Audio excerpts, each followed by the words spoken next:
in einer Kleinstadt war ein bisschen Kabarett-Veranstaltung, war unter anderem auch ein Zauberer dabei.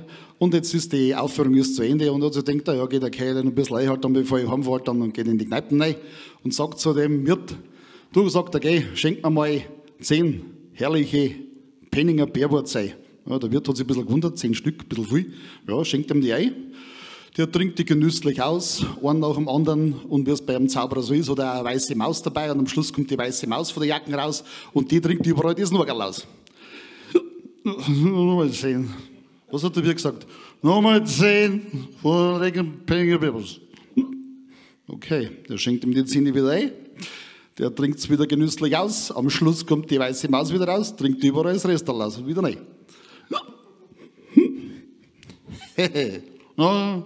Aber 10 Stück von dem Ding da. Na, hat der Wirt gesagt, und du bist doch schon besoffen, sagt er, dir schenke ich nichts mehr. 10 Stück oder ich hau dich windelweich, kommt die weiße Maus raus und deiner Katze kannst du das Gleiche sagen.